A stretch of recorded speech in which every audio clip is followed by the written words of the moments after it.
and dream interpretation on my topics. My first component is a PowerPoint. Since the beginning of time, mankind has been fascinated with dream study.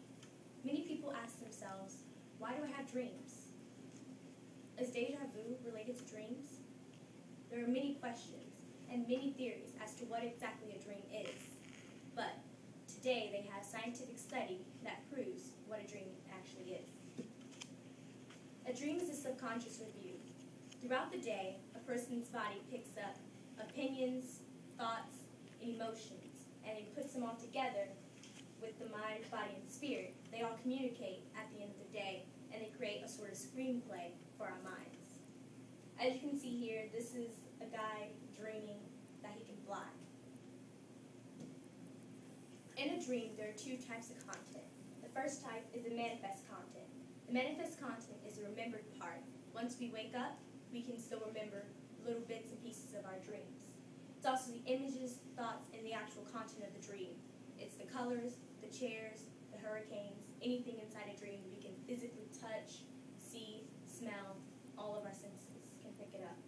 Then there's the latent content. The latent content is the hidden part of the dream. It's a psychological meaning and what our mental mind creates.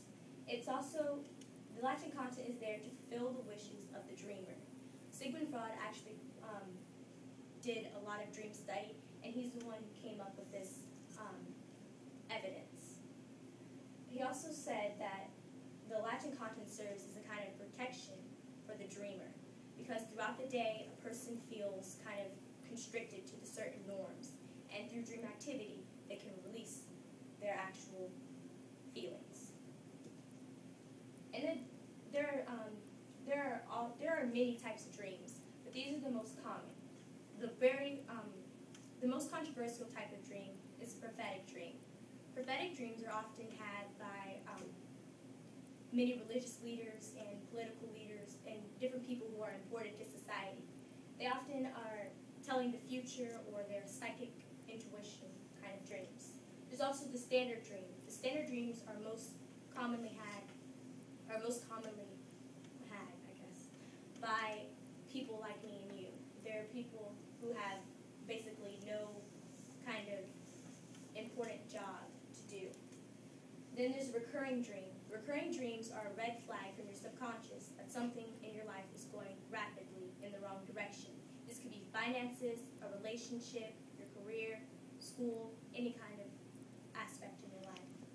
Then there's the psychic dream. Believe it or not, each person has a psychic intuition to a degree. Through our dream and our dream activity, we are allowed to release the psychic intuition.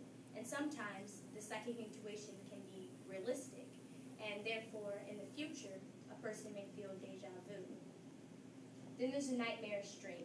Nightmarish dreams are extremely vivid and exceptionally realistic.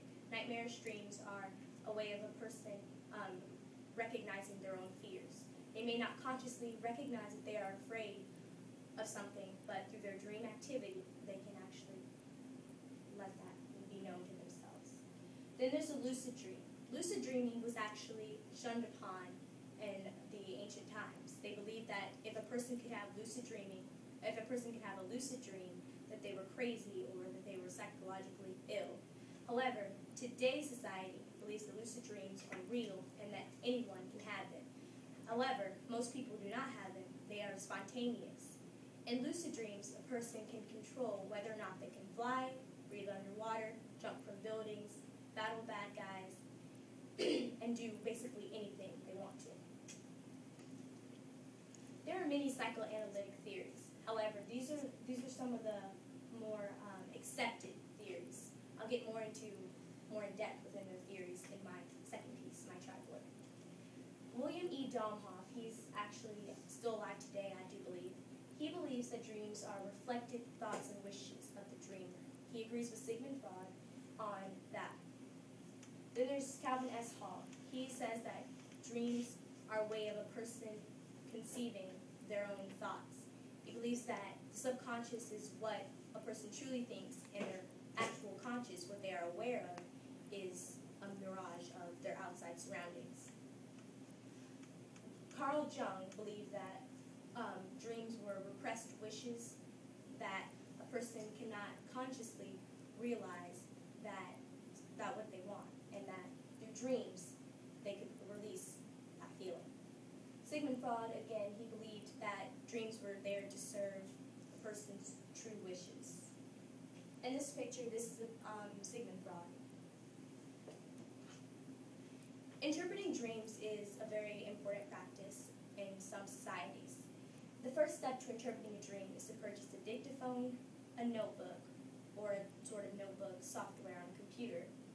The second step is to suggest mental recollection. For example, a person can stare at themselves inside of a mirror, and they would tell themselves repeatedly that they would remember their dreams even after they have waken up. Because for normal people who don't suggest mental recollection, then when they wake up, after 90 seconds, the dream is gone. The third step is to sleep in a cozy manner. Sleeping on floors, sleeping on uncomfortable couches, or in uncomfortable temperatures will definitely affect dream quality. The fourth step is to make sure that you wake up naturally. Waking up by alarm, by someone yelling, or by a foreign noise definitely distracts the dreamer, and therefore it jerks them out of their dream. The fifth step is to identify the main concept. For example, if a person has a dream about how they were underage drinking, but they don't actually drink, then they could identify the concept as they feel as they're growing up too fast. The sixth step is to match it to their lives. That person could match it to match the dream to a certain aspect of their life. It may not be their entire life feeling like they're growing up too fast, but maybe it's their clothing or the way that they're acting is too old for their age. This is an example of a dream dictionary and a dream notebook. There are many common dreams that people have all the time, but these are the 5 most common dreams that I've found. Falling is one of the very most common ever. Since the beginning of time, mankind has actually reported dreams of falling the most. Falling dreams are usually a red flag from your subconscious that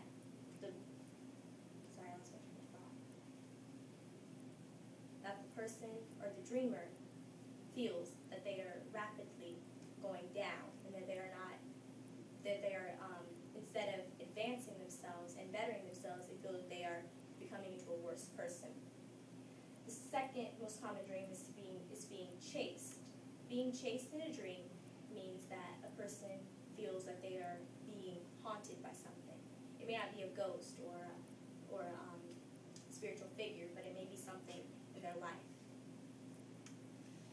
Personally, I've never had a dream where my teeth disintegrate or they fall out, but apparently a lot of people have dreams where their teeth fall out. They say that teeth dreams are actually a signal that a person feels that they are losing their vitality and their youthfulness. The fourth most common dream is not exactly a dream that many kids have. It's a dream that most adults have, because feeling that they are returning to school means that in their job they feel like they're that it feels like it's school. Because when you first go to school, it feels like your first real job. However, when you go to a real job and your boss reminds you of an old principal, then it can give you dreams of returning to school.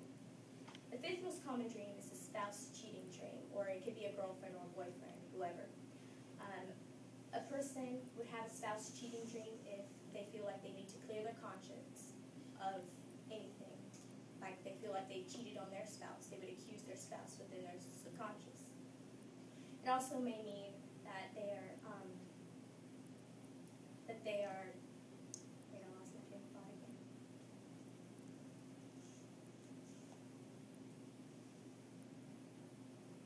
We may be able to come back to it and question and answer if you want to. Yeah, I'll come back to it. Okay. Okay. My second part of my presentation is the tribe of Caleb. Can you give those?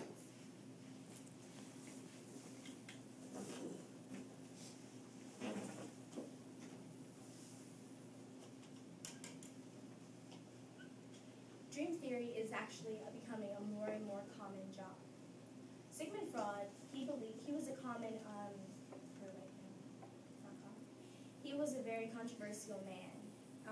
Back when he was alive, he had weird practices in his psychotherapy. and one of his practices was by using their dreams to diagnose them with a mental disorder. Sigmund Freud believed that the mind has three parts. There's the ID, which is the first part. The ID is centered around primal impulses, pleasures, and desires. The second part of the mind that he believed was there was the ego. The ego was centered around basic morals, rationality, the conscience, the difference between right and wrong, and whether or not a person violated their beliefs. The third part is the superego. The superego was said to work as a censor for the ID. It was said to keep the person from feeling psychological trauma from their dreams. However, science of today says that the superego does not exist. Sigmund Freud believed that urges and impulses from a person's daily life was released through dream activity. He also believed that dreams were motivated by the unconscious. Calvin S. Hall is another dream theory. You want to pull that back so we can see it? Oh, Because those on this side can't see. Okay, which ones you're talking about? I'm talking about this one. Mm-hmm.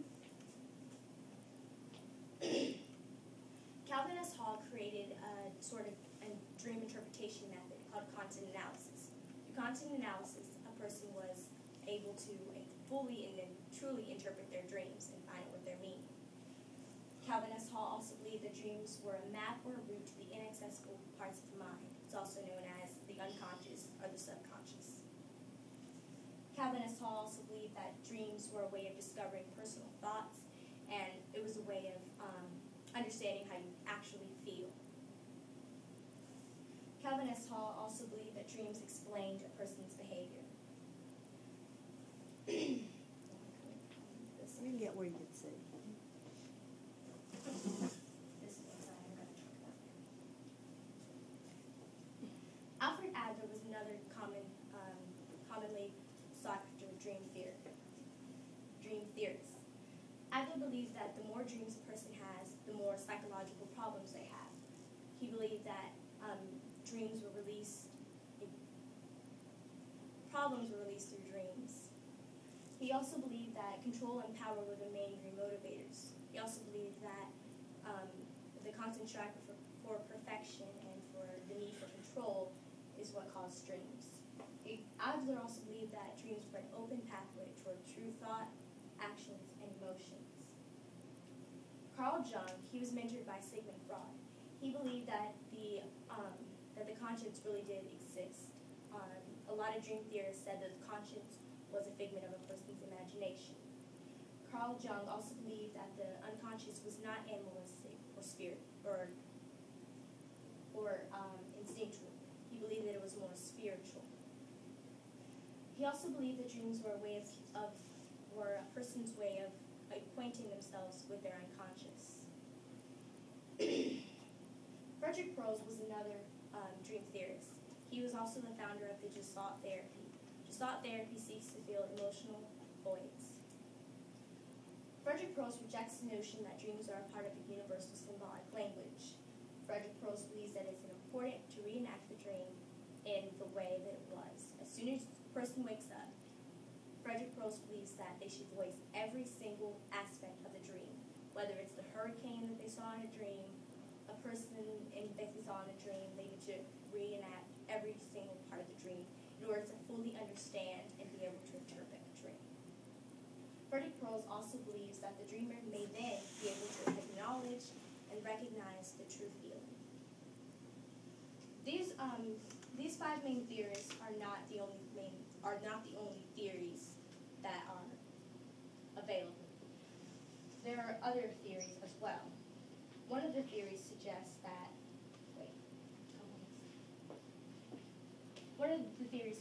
dreams are a result of external stimuli during a person's sleep.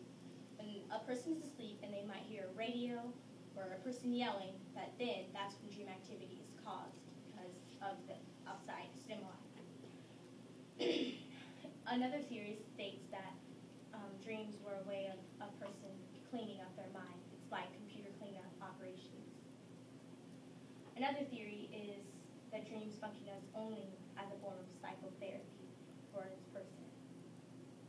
Another theory and another model is the activation synthesis model.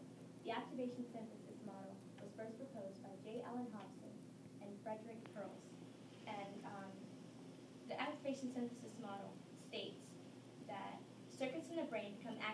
during rapid eye movement speed. It's also known as REM sleep. And then, in turn, that activates the limbic system, which is involved in emotions, thoughts, and actions. The brain then synthesizes and interprets this internal activity as a dream and increases dream rest.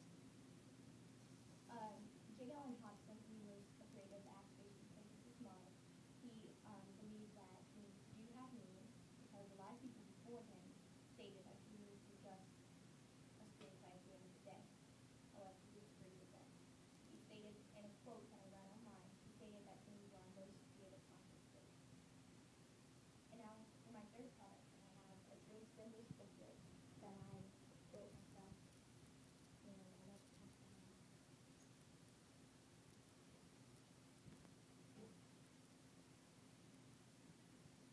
Are there any questions? No? What did you say reaffirming?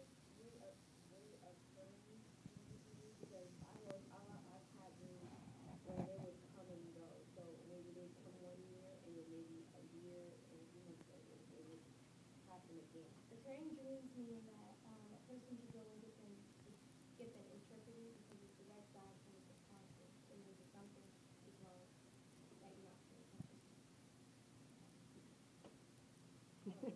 Where's she going to go? Where will she go They to have get? there's a place in Atlanta where they interpret dreams. They do? Get the information. Are they disturbing dreams? No. Okay, well, that's a good thing. What stands out among all the research pieces that you did as the most, or if you can nail it down to one thing, that stands out for you that you learned through all of this about dream theory? I know that you heard all kinds of theories, but what stands out to you, or some things that stand out to you among it all? I think Douglas Phillips, I think he was We believe his theory the most. Theory. And do you believe that what he was professing or what he studied and put out has merit? You believe it? You think that his is the most valid to you based on everything you read? Okay. Are you glad you chose this topic? Yeah. You learned a great deal. Does it make you interested in psychology? No. You're not I interested. used to be interested in psychology, and then I found out how many, How many different versions there are, and human behavior is an odd thing. And I think dreams take it up to the oddest level, wouldn't you think? This is really an odd phenomenon that the brain goes into that. And is there anybody here that has never dreamed? I haven't dreamed in a while. I have times where I never dream. I have lucid dreams. You've never dreamed? No, I have a question about Okay. your question. Do you have a dream every night? Do you just not remember it sometimes? everyone has dream activity, but it's not exactly the same. Like, your mind, goes through everything that you did throughout the day, reflects on the day, but you don't exactly see a screenplay. You may hear sound, you may feel things, you may see. It's really weird. Can't your body be involved in your dream thing? Yes, that's what lucid dreaming is. It's you're awake within a dream. I remember having a dream. Students, can I have your attention, please? Ms. Colburn would like to have those students who will be volunteering with the Wilson Field Day tomorrow to please come by her classroom when the bell sounds. Teachers, if you would allow them to leave right now, that would be wonderful.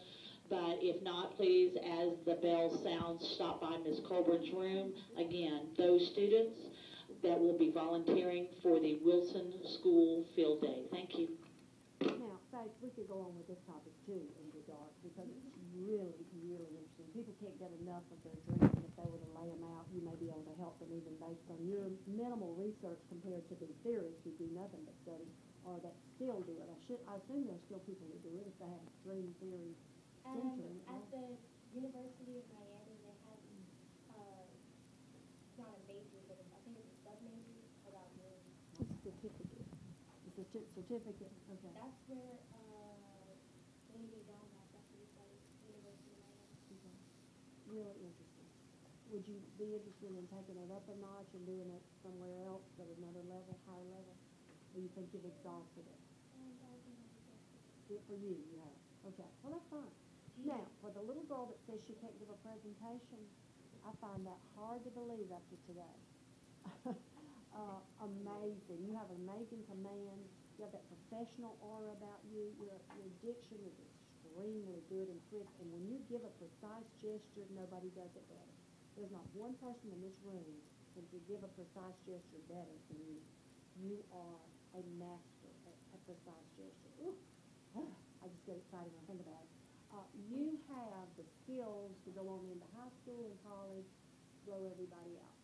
They will be amazed because you're a quiet, you like Kaylee, very quiet, laid-back kind of person, and they don't see you as a powerhouse presenter. But when you get up, the way you do it, you make it easy. You have good rate control, nice control of the rate.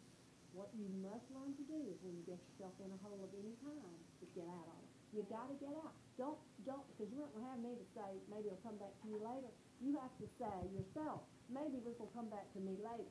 You got to say that to your audience. They like it when you make a mistake. Audiences then make, because they'll resent you if you're perfect. But if you make a mistake, they think, ooh, she's kind of like me. And I make mistakes. Look, she made a mistake and said she did. So you say, I've lost my train of thought. I can't remember what else I was going to say here. Maybe it'll come back to me. I hope so. So let's move on to the next. And just get yourself out of the ditch, right? That's what you got to do. You're smooth. You're professional. The morning news has helped you considerably with all of that because I see a huge difference from the beginning of the year to now. I can't tell you people how proud I am when I see this kind of quality. It just means that my badgering you and harassing you and telling you that yes, you can do this pays off in the end. That's what it shows me year after year. You really are mastery, highly effective. That turned out great. Your trouble turned out great. I know you struggle with how to get those on, but did you finally use translucent line? Is that what you used? Yeah. That you could see through, like a fishing line. That's a good idea because you can't see it. Maybe they can. My eyes button can. My eyes don't show it. Shows up nicely. Worked in well.